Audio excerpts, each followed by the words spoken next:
Right, hello everybody, and welcome back to our third lecture on art, where today we're going to be talking about Amelia's AI sex war.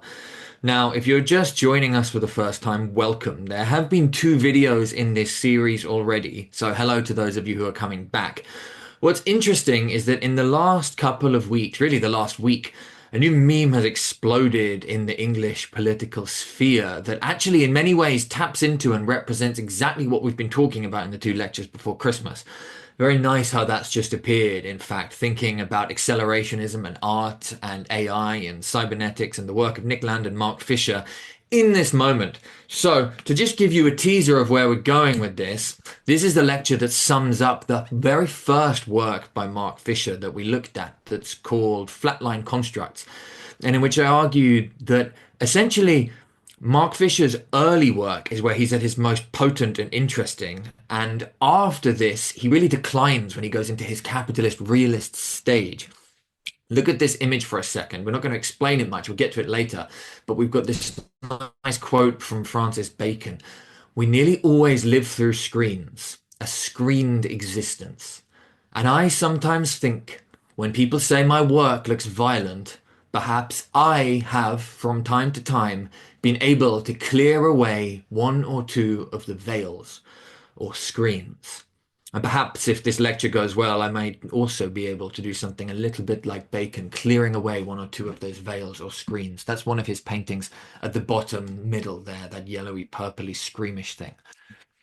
So, Amelia, if you haven't been part of the thing that's been happening, the British government made a propaganda video, I think it's a couple of years ago, a propaganda game rather, attempting to stop young white men from getting radicalized towards the extreme right. So there's a protagonist called Charlie, who is obviously a man, but is a they them in the thing. And Charlie is getting seduced over to the dark side by a girl in his class. You can see here somebody in the class tells Charlie that this, whatever this is proof that immigrants are coming to the UK and taking our jobs. Oh no. Amelia, that's her name, spoke of a gathering that had been organized by a small political group. They would come together and protest the changes that Britain has been through in the last few years and the erosion of British values. Oh no. Amelia, Charlie's close friend, has made a video encouraging young people in Bridlington to join a political group that seeks to defend English rights. Now, we won't go into any more of the game, but basically how it ends, Charlie ends up being radicalized towards the extreme right or pulled towards it. And whatever choices you make, you end up being referred to the government's Prevent program. Anyway, that's how they deal with anti-terrorism. However, the memers in the last week have discovered this. And Amelia has begun to take on a mind of her own. So here's a nice tweet here. The fact that they seriously thought a patriotic goth girl would be the perfect anti-nationalist propaganda is a hilarious showcase of how completely out of touch with reality these people are.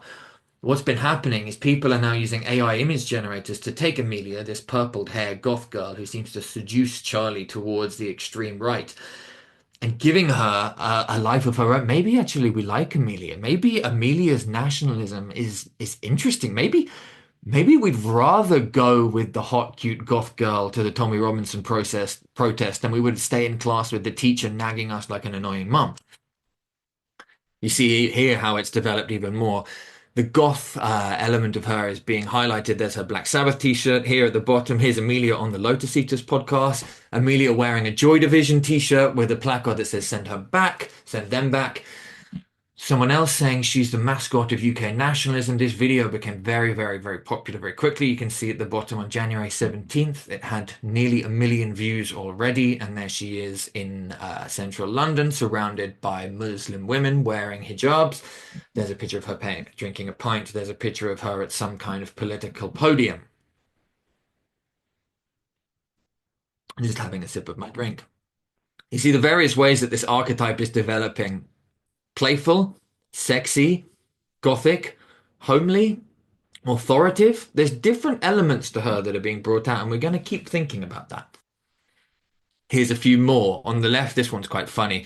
This chubby, big tits girl coming out of Greg's with a pie. A more sort of a slightly darker one, still kind of seductive, smoking the cigarette around ruins. This one, much more archetypal, Amelia coming out of the water, gifting a warrior a sword. You've got Amelia posing against a wall beside a Union Jack smoking a cigarette. You've got this one on the right that really made me laugh. There's a bunch of scene girls, which was if you're around in the sort of late 2000s, this was a style, and I think this remember what they took from us. That was a real thing, and it disappeared. And it's funny to see it framed in the lens of traditionalism, and you could say the right wing now. Now, there was a great essay that someone has written, a guy called John Carter, if I remember rightly, called Amelia Sans Mercy, summoning the tulpa of remigration with industrial qualities of AI image slop. And his argument is that this Amelia meme is the manifestation of a collective spirit. A tulpa is something, I think it's a concept that comes out of Tibetan Buddhism. I may be mistaken, but it's a thought form that is created by people putting psychic energy into it together.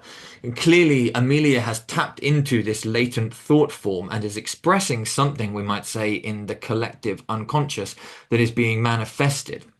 Now, we're going to look at a few quotes from this essay and think about them. So, here's one. The process of digital tulpa manifestation is inherently impossible to predict.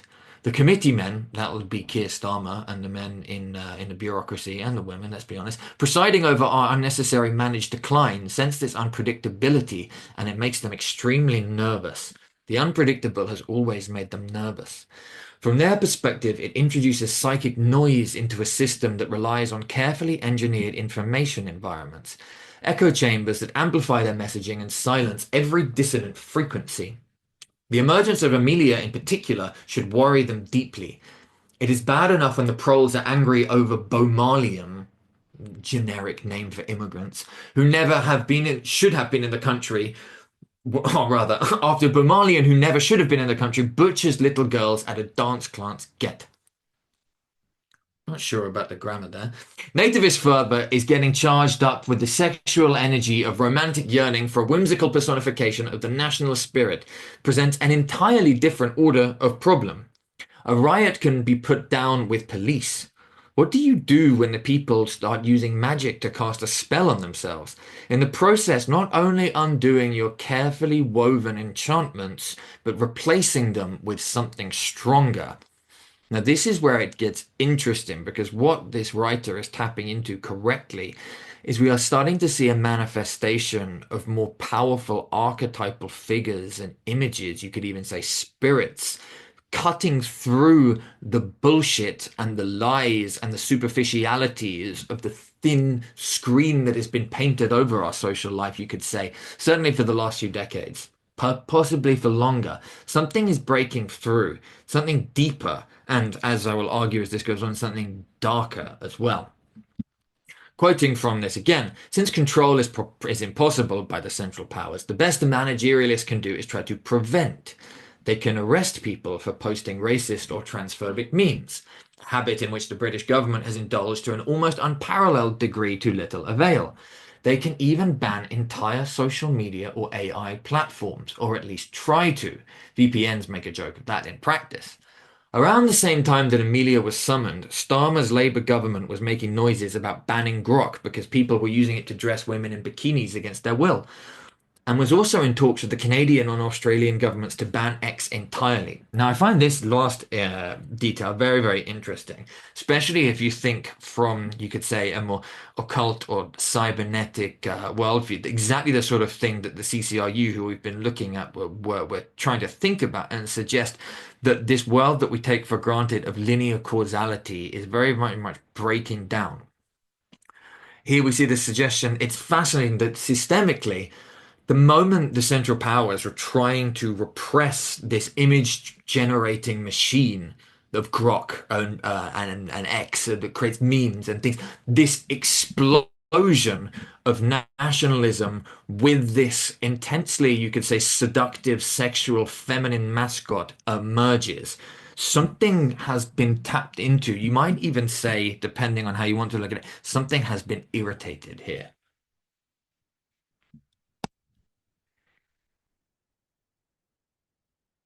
Final quote. I say generation will go, and in its particularities, it is. However, it's possible to make populated characters corresponding to unfilled archetypes will emerge, finding their resonance with the zeitgeist at precisely the moments that they need to. So far, there are only a few. The trickster god Pepe, the everyman Wojak, the Nordic gamer, who's a sort of Apollo Thor figure, Gigachad, who appears to be a war god, Wife Jack, who is a Freya, a Hestia, or maybe a Juno. Amelia strikes me as a Hecate, or a Muse, or perhaps an Artemis, perhaps even a Minerva. There are numerous plinths as yet unoccupied, planetary powers that have not yet descended, but the portal is wide open now, and descend they will. Now, I agree with all of this. I think he's making a very good case for what we could frame as a neo-paganism that is being brought about through the image generating capacities of AI and cybernetic information systems together. People feedback looping memes very, very quickly that till they take on a life of their own. However, where we're going to go with the rest of this video and linking it back with what we've already looked at with the conversations about Mark Fisher and Nick Land, I think I want to peel back a layer and look back into paganism itself and the ways that it's been thought about and expressed in art, and look at the ways that, although right now many of us are very much enjoying the Amelia phenomenon, and I'm totally behind it. There is something violent and amoral about the manifestation of these archetypes, especially these seductive feminine archetypes. The goth girl, even as a real world phenomenon, we should not forget that until quite recently, the goth girls were pretty woke. Interesting the air cover that this starts to give them. And I've been talking to some of my close friends who you could say are goth girls, and they're loving it. I think the goth girls, the intelligent ones, the hot ones, are starting to get pissed off with the stupid woke pretending that crying over Palestine matters, and that the Muslims aren't actually interested in wrapping them up in towels. But I digress. Let's move on to our main themes. So, if you've been hanging around, you've seen the lecture that we did last time on accelerationism and vampires, where we used Camille Paglia to look at Nick Land and Mark Fisher and compare them with Paglia's writings in Sexual Personae, her magnum opus, on the relationship between William Wordsworth and Samuel Coleridge, the two progenitors of English Romanticism, two fantastic poets. If you haven't watched that video, you might want to go and check that out. However, I'm going to do a quick crash course through some of the main themes that we went over there. Basically, as I mentioned earlier, my argument is that Mark Fisher, who's a student of Nick Land, had an intensely powerful and prophetic debut in his book Flatline Constructs, and then immediately recoiled against it and went into his, you could say, his reactive socialist communist phase, where he wrote his famous books like Capitalist Realism, basically arguing that capitalism is swallowing everything.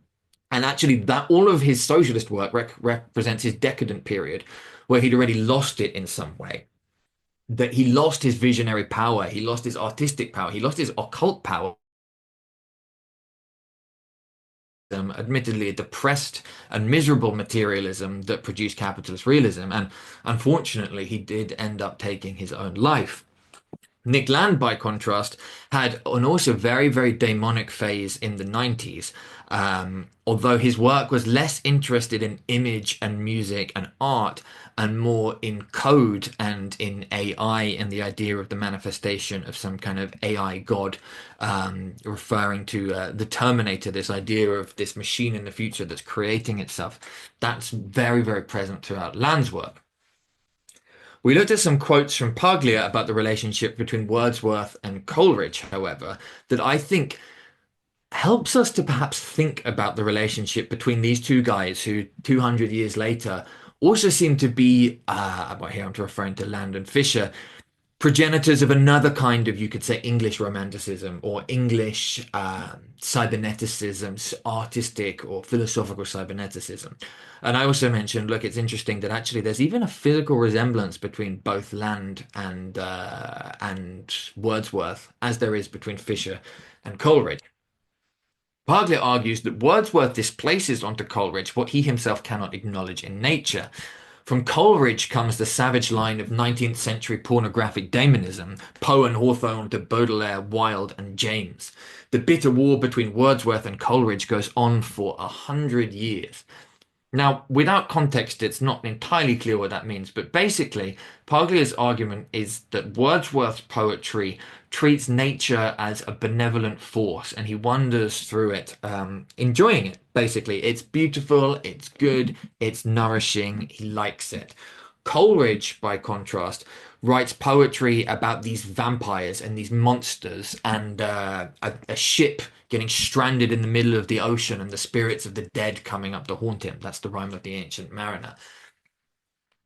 There's a tension between this deification of a peaceful nature and this horror in the face of a monstrous nature. She then goes on to argue this. And here's where I find it interesting to pretty much just trade in the words land and Fisher for what she's saying about Coleridge and Wordsworth. Once again, my suggestion is that Land, who's become quite popular now, even though he has this demonic explosion in the 90s, he has more recently explicitly turned to a kind of Puritan Protestantism and a faith, in a sense, in AI, in capitalism, manifesting something from the future that ultimately he's allied with. And he's moved to China to be part of that. Uh, by contrast, Fisher, as I've argued, has this creative, monstrous explosion in the 90s and then goes into a depressive, reactive mode against it with his materialism and eventually gives up on life completely. So, Paglia's quote, but I'm going to swap in their names. Fisher did his best work under Land's influence. After they separated, Fisher languished philosophically and never matched his early achievements. The nature of their collaboration was this. Land was a father-lover who absorbed Fisher's self-punishing superego and allowed his turbulent dream life to spill directly into his thought. The supreme irony, as we shall see, is that everything that is great in Fisher is a negation of Land. This is the son's ultimate revenge upon the father. Land's leading moral idea of AI and technology is not exactly benevolence, but it's being the force that is creating itself and us aligning ourselves with it, is annihilated in Fisher. Fisher sees the Chthonian horror in technology and AI that Land does not acknowledge. The vampires of Christabel and the rhyme they mention, or rather the vampires of flatline constructs, are the true nature mother. Land reawakened sleeping pagan nature cult, then flew from the spectres he had roused. How easily Land was assimilated into positivist, techno-optimistic 21st century Silicon Valley culture. His Protestant moralism was his barrier against the demonic. And I think this is an important point to just expand on slightly. Although it's not fair to say that Land wasn't demonic and monstrous in his writings in the 90s on technology and cybernetics. Despite this, he has, exactly like Paglia said here about Wordsworth, been warmly embraced by the Silicon Valley crowd. What's the guy's name? The venture capitalist guy. Mark Andreessen even published his techno-optimist manifesto, arguing for a kind of effective accelerationism, which was his attempt to basically take Land's philosophy, but rework it in a way that's kind of cute and very American and Protestant and friendly and fluffy. And we're just going to build AIs and it's going to build a better future for everybody. And we're all going to sit in our VC offices and have a good time with it. And the monstrosity in Land is easily forgotten with the people who are finding in him some kind of court philosopher at the moment. His Protestant moralism is his barrier against the demonic. It is the pagan Fisher, not the Protestant Land, who is the begetter of 21st century archetypal vision. The decadent late romantic line of Poe, Baudelaire, Moreau, Rossetti, Burne-Jones, Swinburne, Pater, Huysmans, Beardsley, and Wilde descends directly from Coleridge's mystery poems and leads right up into the visions of Mark Fisher's early writings before he reacts against them with his materialism and his eventual suicide. By his pregnant servitude to land, Fisher bore monstrous children who would destroy their father. So, complex argument. Go back and watch that video if you're not convinced. We're going to move forwards with this. But basically, my argument is that what Fisher is seeing in the technologies is represented in this image that we drew, based on David Cronenberg's film Videodrome. That although there is this enmeshing in technology, there is something intensely seductive and erotic about it, and it cannot be reduced to simply code or ones and zeros or materialism. There is an imagistic, a visionary component to it, although we're not ever really quite clear what's lying behind the visions and the images. That Bacon quote again. We nearly always live through screens, a screened existence. And I sometimes think, when people say my work looks violent, that perhaps I have from time to time been able to clear away one or two of the veils or screens. And going back to where we started with Miss Amelia, the new patron saint of England, I'd argue that there is, behind the seductiveness and the cuteness of it, there's also darker, deeper goddesses, you could say, archetypes, dark feminine archetypes that we should be mindful of and that we're going to look at. While we're at it, we can also look at something that's happened I think it's about a year ago or a few months ago, another manifestation of a very, very similar sort of thing, which is, of course, Sydney Sweeney's Great Genes campaign. Sydney Sweeney being a human, but an actress who's clearly a master of images herself. And by doing this American Eagle campaign, it's so loaded with archetypal imagery. It's very, very intelligent, and of course, she's become something of a mascot of the right wing as well. The eagle is, of course, politically and visually a very, very powerful symbol. So here we've looked at how the eagle appears in one of the best depictions of ancient Rome, HBO's Rome series. So here's Caesar on the left with his golden eagle standard, and you see Caesar here as well. Of course, it also appears in the American badge of the president. A couple more images of Sydney Sweeney showing how brilliant she is at evoking these archetypal situations in her films. And we've got a nice quote from Camille Paglia here, which is important. Her argument, and this was in the 90s, popular culture is the new Babylon into which so much art and intellect now flow. It is our imperial sex theatre, supreme temple of the Western eye. We live in the age of idols. The pagan past, never dead, flames again in our mystic hierarchies of stardom. Paglia's argument is that although we might like to think of ourselves as perhaps Christian or rational or materialist or atheist, our pop culture, with its brilliant machine of music and sound and image and archetype, is where the ancient gods and the ancient rituals still live on very, very, very, very powerfully, and they're going nowhere. And I think someone like Sydney Sweeney is brilliant at tapping into this, as is actually Kieran Hines, who plays Caesar in this show. A little aside here, but I thought this was interesting because this popped up on my feed while I was making this video. The Lotus Eaters, I think it was Carl Benjamin, made a video recently called The Zoomer Coldface, where he's actually analyzing Sydney Sweeney and how she appears in a lot of her photo shoots and videos.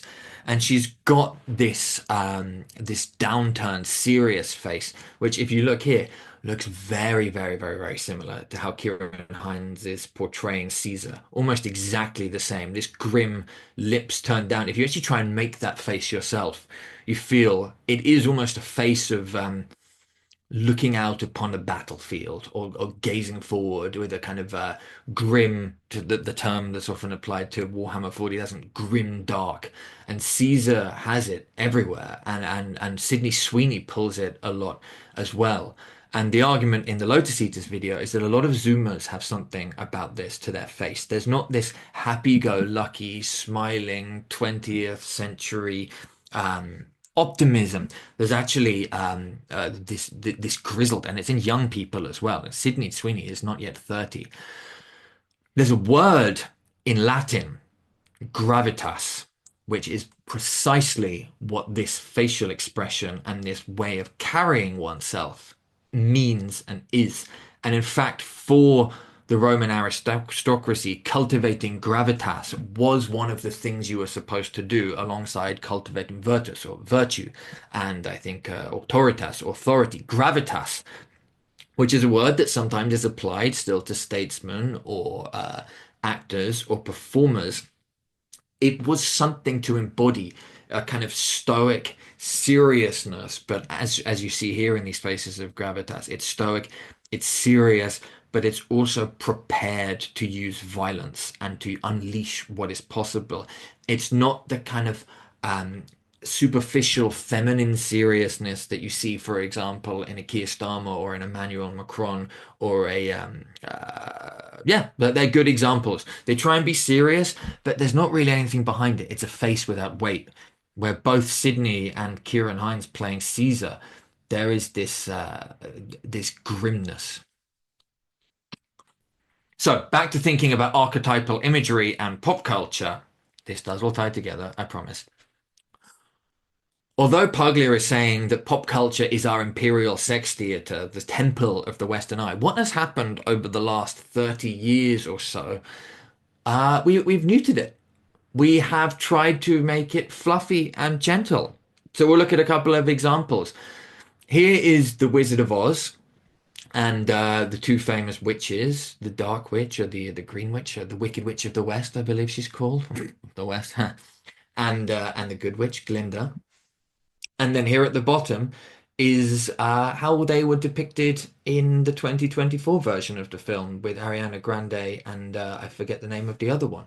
And if you look at the ones at the top, okay, what have we got here? We've got a sort of milkmaid type innocent, cute farm girl being stared at by this vicious green figure who is clearly trying to invoke some kind of Jewish caricature. If you've seen the propaganda that the Nazis used to make about the Jews, it aligns a lot here.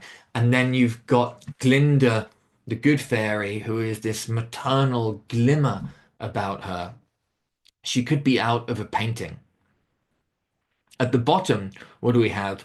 We've got the Green Witch has become a black woman, fine, and the Good Witch has become Ariana Grande, who is Italian. But of course, what she has is a very ethnically unplaceable face. She could be a bit Asian, she could be a bit Peruvian. She's got those sort of those eyes.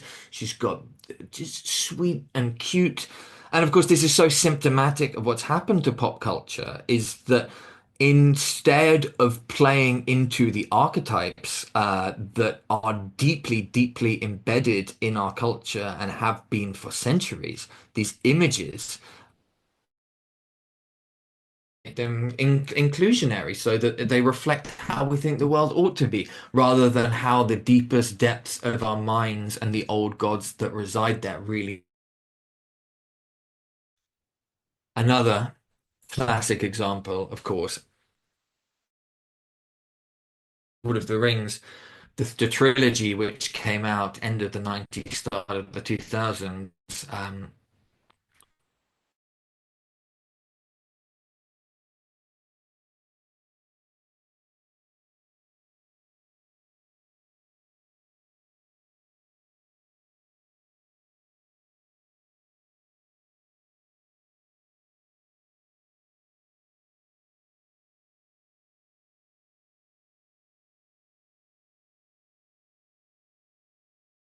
One of their souls are in it. Gollum is so clearly this evil, twisted figure, and Arwen is evoking all of the medieval princess beauty and a feminine seriousness and grace without having to be a warrior. She's still very feminine. Her bust is still pushed forwards. Meanwhile, on the right, you've basically just got it diversitied up, and now women are warriors, and blacks have bows, and for some reason, even though they're not in Middle Earth, and it just the dwarves look stupid. They killed all of the archetypal power in it and made it into a bit of a bad cartoon. And it just, I mean, all you have to do is look at this. The left image makes you feel something. The right doesn't. The right just feels cheap.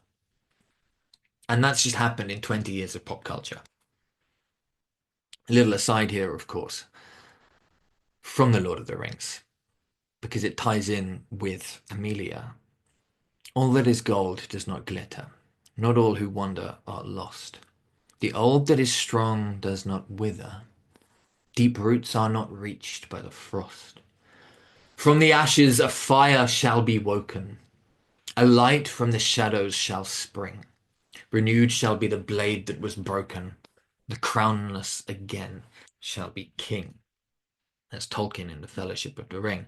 But of course, one of the images of Amelia that's gone round and is very popular is of her in the water gifting the sword to the young knight.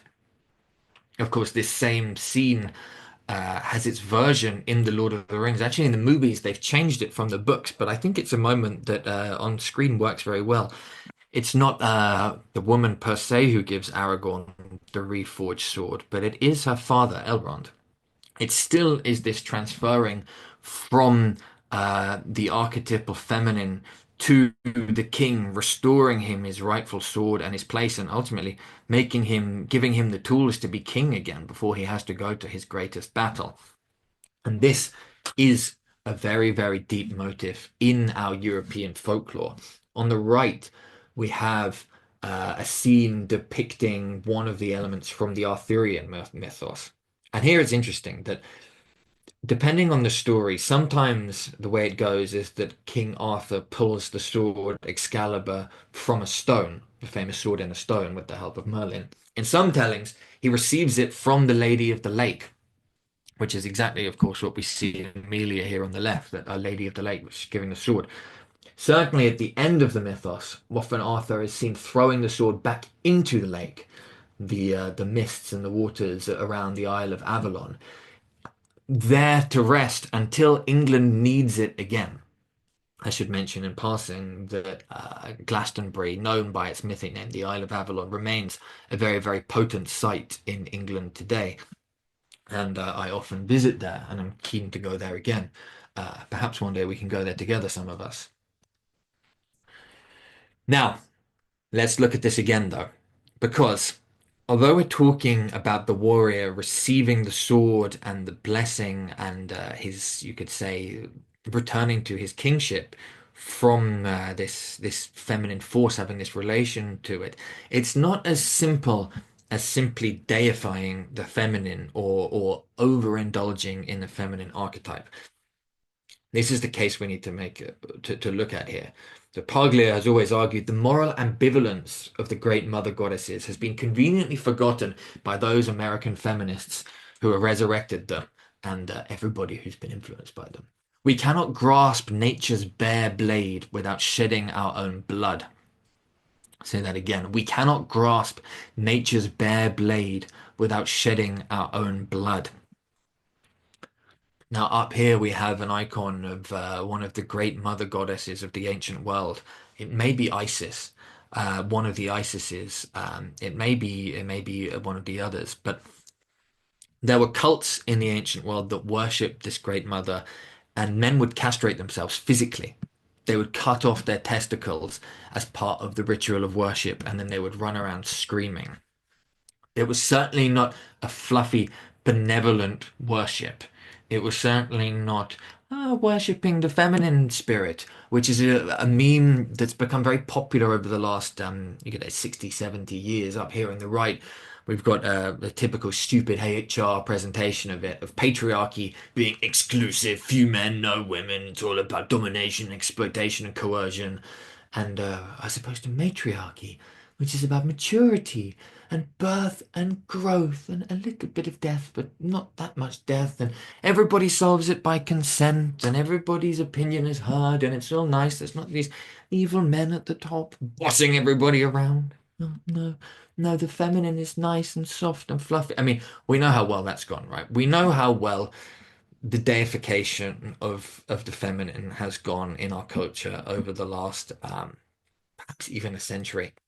It has well, I wanted to go to this slide rather. It has not taken us long to go from hot modernist jazz chicks in the 1920s to basically worshipping black strippers. 100 years. Didn't take long. And Paglia predicted this, of course. The last Western society to worship female powers was Minoan Crete. And significantly, that fell and did not rise again. So this is the conundrum we face. We love the archetypal feminine. We love the seductiveness and the power and the potency and the eroticism within it. But it is not a a particularly moral or one-sided force. It's in fact the best way to describe it. It's a force. It's a force, full stop. And a force can be put that way or put that way. And if the force is not harnessed or is not if one does not learn how to ride the force, you could say, or use the force, even a better, if one does not learn how to use the force, it can become destructive very, very, very quickly. There's always this ambivalence, as Pogli was saying. The moral ambivalence of the great mother goddesses has been conveniently forgotten by American feminists who have resurrected them. We cannot grasp nature's bare blade without shedding our own blood. And it's funny that within the X sphere and the memers who are playing with the Amelia archetype, and Bovril is very influential and very funny and very good. You can see even in these tweets already, about a week in, there's an attempt to try and constrain and control what the Amelia meme is, to try and stop it exploding and going too much. It's, no, guys, we need to put masculine limits on it. So look, remember, this is on the right, if you're generating images of Amelia, that she's canonically wayfish and lithe, rather like a pubescent boy. Big naturals do not belong on Amelia. Thank you. I mean, there's many layers to that, right? One is that the big naturals, which are obviously a symbol of like motherhood, and there are some of the oldest carvings of great mother goddesses are basically all tits and hips. It's not this sharp, boyish figure that he's actually trying to push her towards. There is this almost attempt to say, let's not make Amelia too feminine. Let's keep her in our boyish space. Similarly, buried beneath all the slop, Amelia Mania is really about our deep collective love for gay mine, that means somewhat boyish, and androgynous weird girls with intriguing views. And I think it's important not to forget this. Again, put limits on it. Put limits on it. We need to not forget. We need to not dilute Amelia too much. But the irony within this is that at the same time he's saying that this needs to be defined and limits need to be put on it, what he's celebrating in Amelia is the androgyny and the fact that she's boyish and feminine at the same time. And that is, in fact, precisely what gives her a lot of her allure, is the fact that she doesn't collapse simply into that category or the other. We're never quite sure where we are with Amelia. And of course, that is that's a characteristic of the femme fatale in general, which a lot of the goth girls are trying to play into, this seductive feminine that wears this darkness and this mystery very, very outwardly and openly. We're pulled towards it, we're intrigued, we're energized, we're aroused precisely because we don't know what we're looking at. And so it's funny, of course, to see the right-wing male immediately trying to put limits on it.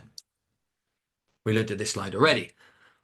Now, going a bit deeper then into what might be done or what might be considered, especially culturally, with this explosion of this feminine force, which, as we mentioned, has actually been around for 100 years very, very out in the open in pop culture. And it's had some beautiful moments, and it's also had some moments where I think many of us are recognizing now that our societies have become too feminine. And on the one hand, it's basically Dolores Umbridge nagging HR mums, and on the other hand, it's black stripper sexuality.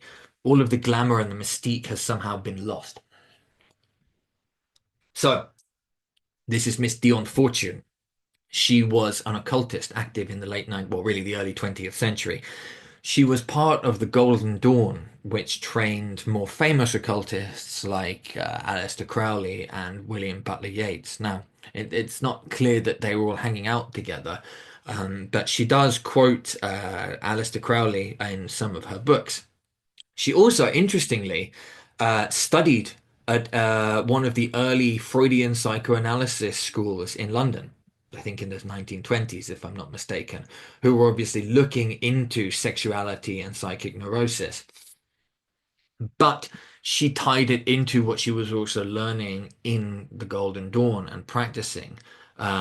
We can see from some of her books here, okay, Esoteric Philosophy, Love and Marriage, Arthurian Formula. We've already mentioned the power of the Arthurian mythos, which is always lurking beneath the surface in British culture, particularly.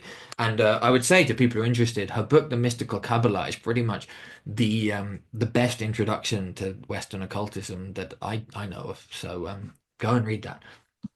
But Dion Fortune, in her esoteric philosophy of love and marriage, which was came out in the 1920s, which is pretty fascinating, was looking at what are the what you could say, what is the right relationship to sexuality with men and women, and how do you have a meaningful and erotically charged marriage? And one of the things that she argued is that men tend to be very solar in their sexuality. So every day is the same with the solar cycle. It comes up in the morning, it sets in the evening. It comes up in the morning, it sets in the evening, again and again and again. There's something just consistent. And that is very masculine, if you think about it. Masculine consistency. Up in the morning, work hard, tired in the evening, eat your food, lie down, rest, done. The feminine, as we know, moves in cycles. The lunar cycle has at least 28 phases to it, and there's 13 of them in the year. And if you pay attention to the women in your life, you notice they have at least 28 different personalities, depending on which day of the month it is. And this is what's interesting about them, but it's also what we love about them. But it's also what's very difficult and mysterious about them. Um, so women have much more of a secular, a long-term secular, as opposed to a short-term secular sexuality. One of the other things that Fortune argues, however, is that as well as sort of like the short term, there's a very big long term cycle. So many women, for example, will spend most of their lives in what she called I think I'll get the words wrong, but a maternal polarity. So their role ultimately towards the community, towards the society, is to embody the virtues of matriarchy, you could say, and raise children and raise them well, and both do that physically but also spiritually for the community, be there as the matriarch for the community. Some other women will exist in the more erotic, seductive priestess area, where their job, the way they actually serve the community, is by creating polarity, by creating arousal and polarity, by creating a clear distinction and a fascinating and an erotic distinction between the sexes, between men and women. And this provides energy that makes both the men want to get up and do things and the women want to be close to the men. And that there's a place for this. There's a place for this woman who has a very explicitly worn, seductive sexuality. However, and this is the crucial part, I think, and this is the esoteric view, and this is what we have basically butchered in our materialist culture and our culture that's been fascinated by empowerment and liberation, is that This feminine that is in a place of expressive sexuality is still in service to the community. It's an act of spiritual service to cultivate polarity, and it's a dance, it's an art. It's not a thing of self-empowerment and express yourself and live out your best self and basically live out the dream of what they thought that male sexuality always does. And ultimately, yes, men sleep around, but men who sleep around a lot and who are quite sleazy, after a certain age, it just becomes lame. It's kind of pathetic, and it's like, dude, why haven't you found a woman, or can you not find a good woman who wants to settle down and hang around with you?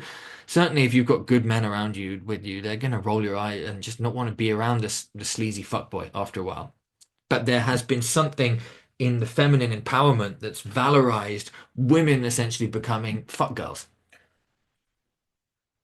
as opposed to using the unleashing of feminine sexuality in a spiritual way to serve the community and to create an erotically charged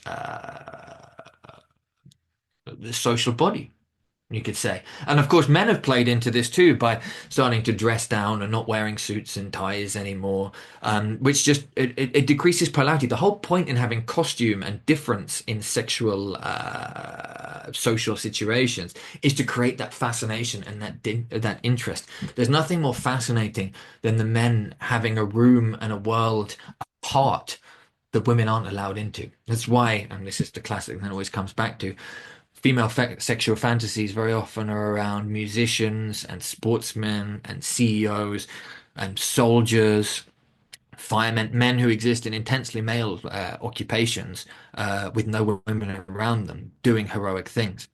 Now, I just wanted to mention as well, the Unfortunate was also a Christian, and she took Christianity seriously. She was not some violent neo-pagan, you could say. So for people watching this who've got thinking, "Oh my God, where's this going?" I said, look into her. She's interesting. Of course, ways of representing this sexual polarity and the spiritual ways of working with it abound in different cultures. So here's where we've got an icon from Buddhist Tantra. And again, you see that there is the very erotic, unleashed naked woman, but she is being held within the very strict form of the masculine and the mandala.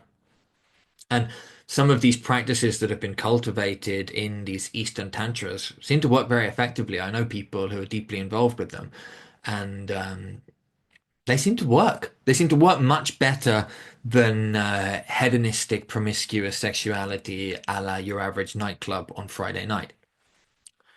Another depiction, this comes from Aleister Crowley's Thoth deck. And here we're going to go a bit more into his prophecies.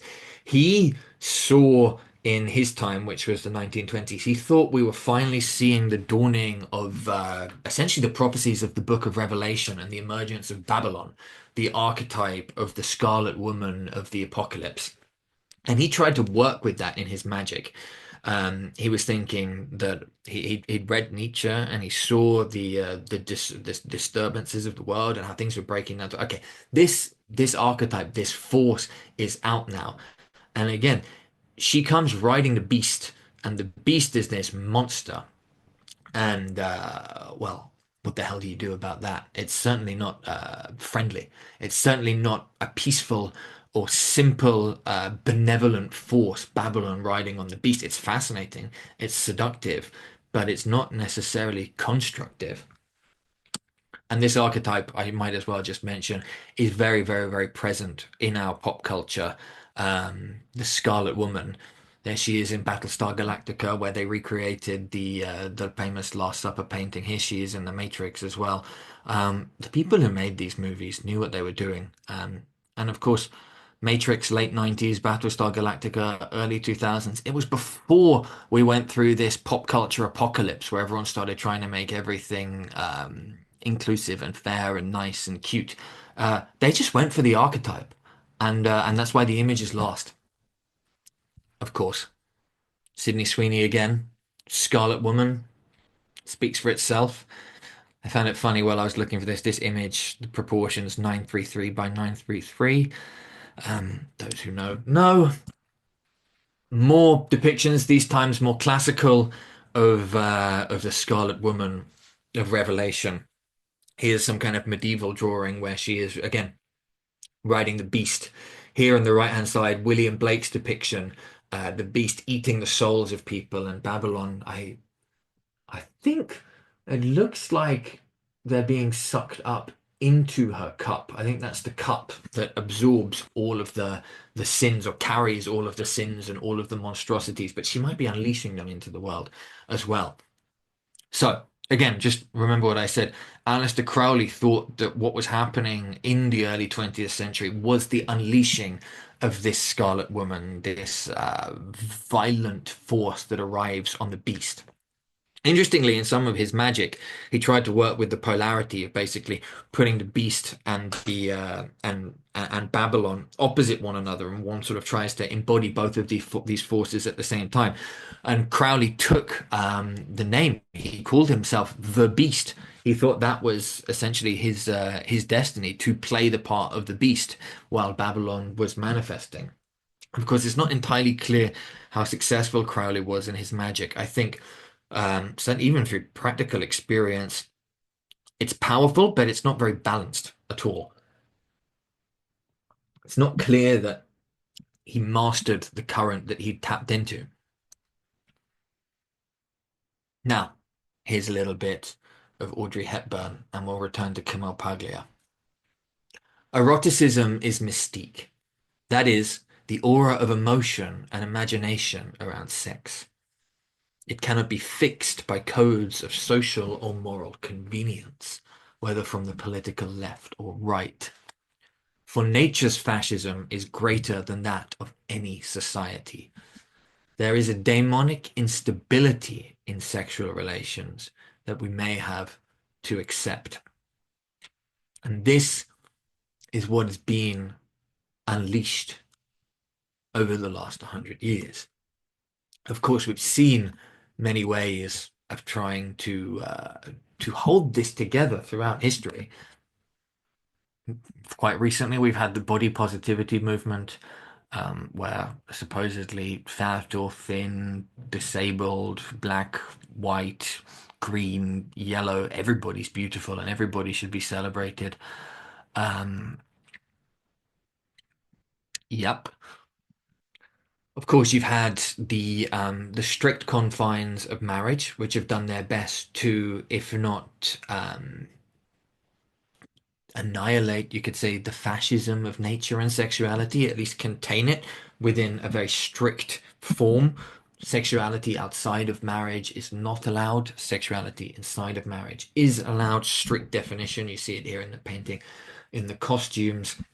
However, what I like about this painting is that even there's an element of mystique to it. The young man, he looks very young, he could be 19 or something, is staring at this woman while she gazes ahead with this almost deadpan, icy, pink lips. Fascinating.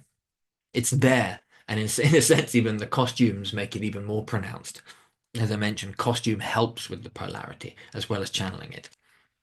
Of course, dear friends, the Muslims have their own way of trying to deal with the instability and the demonism of sexuality. They wrap it up, and perhaps, well, I say perhaps, I know this is what in our collective mind, um, and also probably the deep forces that exist somewhere, are fed up with. No, we really, really don't want the Islamification of our women. And I think women themselves are actually starting to tap into this. Um, they're scared. They don't want to be out there. They don't want to get scapegoated, and they don't want to seem mean. But who wants to live this way? Of course, the instability of sexuality and the image isn't just located to women. There's a lot of anxiety amongst men at the moment. Here's the famous incel face meme where guys are analyzing their faces of what makes them sexy. Incel, pretty boy, slayer. You've got all of these obsessions with the gym and the body, and I've got male friends now who are taking Ozempic, which is ridiculous and pathetic, but there you go. That's what's happening. Um, we are all affected in some way by the fascinations of the image. And here's our Amelia again, and a bit of Audrey Hepburn. And of course, there's something that rhymes very deeply between the dark mystique of these images. And Audrey Hepburn was beautiful and a very, very tormented woman. And I think there is something in the Amelia archetype that we should be aware of. Why is she so seductive and playful and interesting? Because there is this darkness to her. Of course, it's fun because she waves the British flag, and she is a force that is seems working to annihilate Keir Starmer and his stupid puritanical, very woke human rights regime. But it's not just as simple as, oh yeah, this archetype's come down to help us. As I mentioned already, it was only 5 minutes ago that the goth girls were all super woke and screaming about Palestine. Um, it's a force. I think that's the best way to put it. This erotic mystique that certain women can carry so well is a force. It's not a moral force. It's just a force. Now let's look into then a couple of the associated deep archetypes that play out around with you could say goth girls. Having spent a lot of time with goth girls, from the heavy metal scene and the goth scene, a lot of them really identify very, very strongly with the character, the astrological sign, and the mythological figure of Lilith, who, of course, in Jewish folklore, preys upon men. She's a vampiric spirit. And here's a famous painting. I forget if it's Burne-Jones or Rossetti actually, but it's Lilith, this beautiful narcissistic figure. And more recently in astrology, they've started to work with Lilith. And you see what just up here, Lilith, your dark femininity, and this comes off of Pinterest. Now, this is not some strange esoteric right-wing meme. This is mainstream shit. If you've got your Lilith in Gemini, it means that your sexuality or your femininity is pulled towards promiscuity and lying. If your Lilith is in Leo, uh, your overly dramatic and animalistic sexuality. Lilith in Aquarius, sexually experimental and detached. Lilith in Scorpio, seductive and obsessive. Lilith in Sagittarius, no inhibitions and self-righteous. Now, of course, you can probably find yourself and many of the people around you and the women you've dated, the men you've dated, on this chart.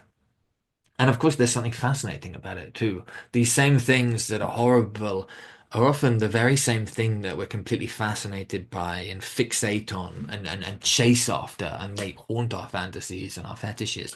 And as I mentioned, there are many goth girls who identify quite happily and call themselves Lilith and variations on Lilith in video games and other places. It's very, very present in the goth girl phenomenon is the Lilithian wave. And it's fascinating that it's swinging over to the right wing now. There is also Morrigane, the goddess of war. And I thought this one's interesting because the Morrigane is particularly a Celtic goddess, not a goddess from Mesopotamia and the Jewish lands. She comes from the British Isles. And she's a figure associated with battle and death. She often appears before a battle with her, I believe it's her crows. They might be ravens. Um, but again, it's as much a harbinger of death and doom and bloodshed, not necessarily on your side, as simply being there and watching and there to carry the spirits of the dead over, you might say. What I found fascinating, this biggest picture here, this purple one, which is depiction of a character, Morrigane, from a recent video game, I believe, called Dragon Age, is that she shares many, many, many of the characteristics with our Amelia archetype that has manifested. Purple hair, choker around the neck, boyish physique, authoritative, warrior, sexual, but not overly feminine, quite androgynous. Of course, you see it in some of these other depictions of the Morrigane too. There's certainly the one on the right. There's a boyishness, a flat belly, small breasts, slender arms. It's like present shoulders. It's boyish. It's not overly feminine. Not overly feminine, although there's still a fascination there. There's also an androgyny. Now, we're going to take a little detour, but it's not really a detour because this is an excerpt from a poem that I wrote. At the same time as in 2024, we had the attack where the guy went into the nursery, the black dude went into the nursery and slaughtered a bunch of young girls at a Taylor Swift dance class. It was very, very famous, of course, and the government tried to suppress it and tried to suppress the ethnicity, and the working class guys and many of the right wing guys went out in the streets to protest, and the Muslims went out into the streets to protest, and it went round in the on X that it had been done. It was a Muslim terrorist attack.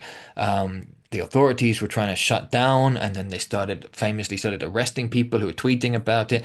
The two-tier thing was very, very present because they were much, much, much harsher on the natives than they were on the Muslims. In a sense, this felt to me, this when it was in the summer of 2024, this was like the opening salvo of a battle that's been going on. Things have not been the same since, I think, and this poem tore itself through me at exactly the same day that that was happening. Basically, I was watching it and I wrote this, and it felt like it was a manifestation of this Morrigane archetype. So, Morrigane Heights towering over tip-tumble empire and collapse, watching the wardens of 1,000 greedy suns bearing knives into the streets in a haze of war. Tower black antennas rip-roaring the ecosphere, satellite intensities pulsing violence upon the immensities of flesh boiled in the streets between gentle souls. Burn, burn, burn, cries the doomslinger. Ether charters burning crisp-hot cellophane beneath a shattered, charburned aristocracy on film, all warbled with lust and recriminations for the failure of a manifest paradiso. Sing the songs of freedom and burn the flags as warriors are saddled in their graves for newer crimes. Tick-tock, tick-tock, tick-tocking vengeance over the battlements, brown skin and white steel, vomiting over the legacies of Europe, quaintly thrown up upon the pavement in the shadow of the heights.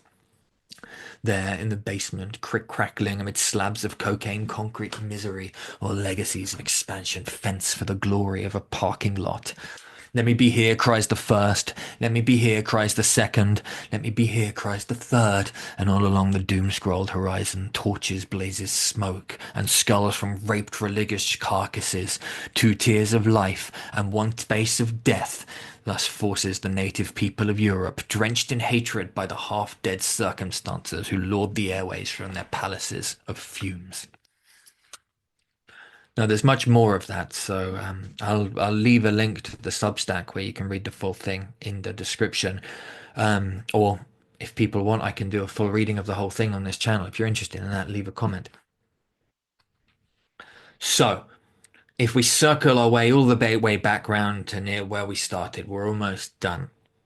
Essentially, what we've argued is that there is a manifestation of this archetypal feminine figure associated with the nationalist movement that is emerging, that is very, very potent, very, very seductive, very erotic, very, very fascinating. And a lot of us are feeling very, very pulled and engaged and excited by it.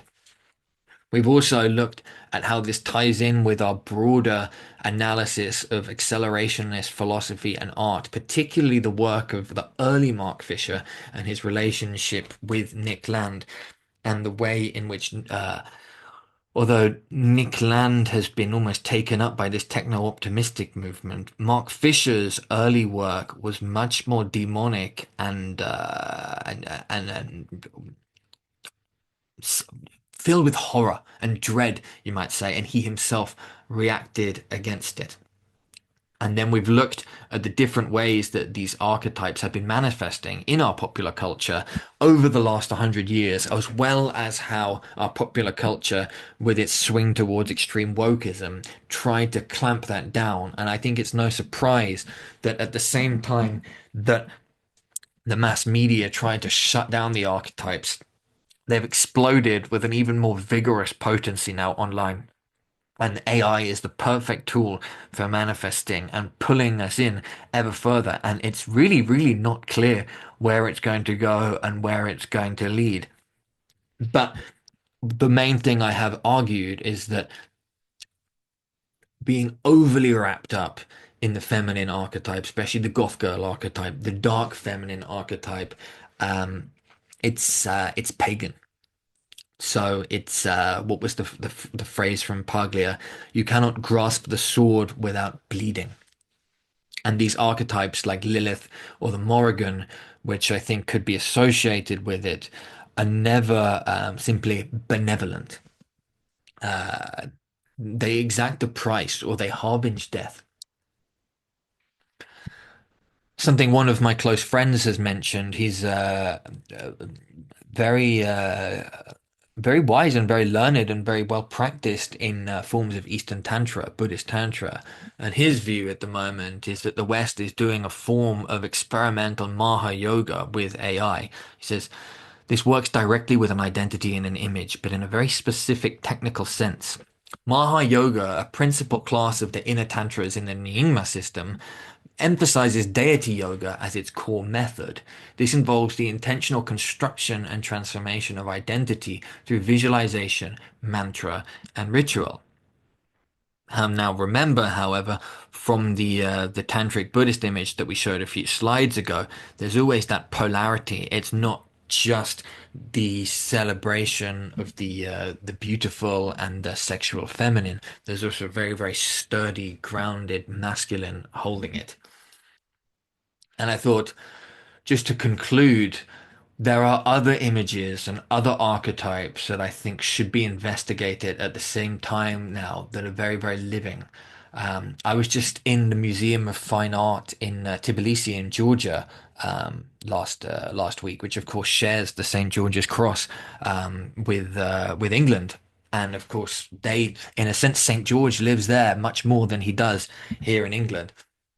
This was a work of art by a modernist painter that's been done in the last 60 years, I think. I can't remember his name, unfortunately, but what really struck me when I was going around the Tbilisi museum was that Georgian modernism seems to have embraced many of the stylistic innovations of European and Soviet modernism, but has not embraced European nihilism in the same way. In other words, while our painting and indeed our music and our literature and our poetry undertook this almost Marxist-Leninist idea of permanent revolution, um, the permanent revolution in the West has become very, very superficial. It's just become hipster. It's become novelty for novelty's sake. Well, what I found in Georgia, which is in the Caucasus, precisely halfway between West and East, is that the new techniques still thrive on a deeply archetypal imagery. The Orthodox Christian motifs are everywhere in the painting, as are folk motifs, the land, the people. There's another really amusing painting that was obviously directed at the Soviet rulers of the time when it was painted, of a crowd of people holding placards of Lenin and Stalin and just being dwarfed by the landscape. They weren't being crushed, they weren't being defeated, but they were just like little ants with their tiny little placards around them. The Georgian land was swelling around them with its bright colors. And one of the things that really stands out in the painting is the colors. It's super visionary. It was intensely psychedelic while we were there. And I think if you're gazing at this mural of Saint George, but it's a very modern Saint George, it what it suggests to me is that visions of the saints, of these Christian saints, are not over either. And as well as these archetypes that seem to be manifesting, these pagan archetypes that are manifesting in the gap left by pop culture through our Amelias and our Sydney Sweeneys and where else, we might also turn to some of the other more stable archetypes for our meditations and our practices, being aware that again, the as we see on the right here, Amelia and the demonic feminine, the Lady of the Lake, might give the sword, but one does not just simply deify her for having had the sword. There is a return to the masculine that is also needed. So we conclude then with Mr. Shakespeare from Henry V before the battles in France. And you, good yeoman, whose limbs were made in England, show us here the mettle of your pasture. Let us swear that you are worth your breeding, which I doubt not. For there is none of you so mean and base that have not noble lustre in your eyes. I see you stand like greyhounds in the slips, straining upon the start. The game's afoot. Follow your spirit, and upon this charge cry God for Harry, England, and St. George.